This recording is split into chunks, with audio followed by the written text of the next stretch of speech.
চুল পড়া কমানো, অকালপক্বতা রোধে এর জুড়ি মেলা ভার।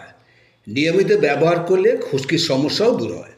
প্রচুর পরিমাণে ফ্যাটি অ্যাসিড থাকার কারণে একদিকে যেমন চুলের স্বাস্থ্য ভালো রাখে, তেমনি মাথার তালুতে র্যাশ, চুলকানি ও যে কোনো সমস্যা দূর করে। Vitamin B, vitamin E, magnesium, calcium, phosphorus থাকার কারণে চুলের গোড়া মজবুত করে, ফলে তো চুল পড়ার ভয় থাকে না। এতে থাকা অ্যান্টিঅক্সিডেন্ট অকালে চুল পাকার সমস্যা দূর করে।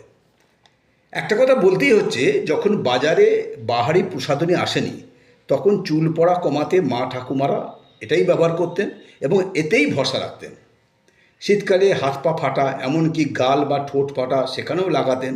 সেখানে লাগালেও উপকার পাওয়া যায়। কিন্তু আমরা এই অর্গানিক উপায়টাকে অগ্রাহ্য করে বিজ্ঞাপনের দিকে ঝুঁকে কেমিক্যাল বেসড সামগ্রী ব্যবহার করতে অভ্যস্ত হয়ে গেছি। এই তেল রসুন দিয়ে গরম করে কানে দিলে কানের ব্যথা সেরে যায়। এতে থাকা বিশেষ উপাদান বাতের ব্যথায় বিশেষভাবে কাজ করে এবং এটা সারিয়ে তোলে। তবে সরাসরি এই তেল মাথায় না লাগানোই ভালো। এর সাথে খুব ভালো হয় কাঠবাদামের তেল মেশানো। মাথার তালুতে ম্যাসাজ করে তারপর একটি তোয়ালেতে চুল জড়িয়ে রাখতে হবে 30 মিনিট। তারপর 30 মিনিট পরে শ্যাম্পু করে ধুয়ে নিলেই হবে। যারা জানে তারা নিয়মিত কেনে এবং এটা ব্যবহার করে। যদি বাজারে রেডিমেড তেল কিনতে ইচ্ছা না করে, তাহলে তেল কলে গিয়ে সাদা তেল বাজার থেকে কিনে নিয়ে ভাঙিয়ে তেল তৈরি করা যায়।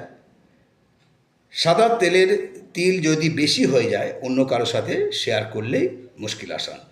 আজকে অকালপক্বতা, চুল পড়া, খুশকি ও ব্রণরোধের ঘরোয়া উপায় নিয়ে যে আড্ডা, সেটা এখানেই শেষ করছি।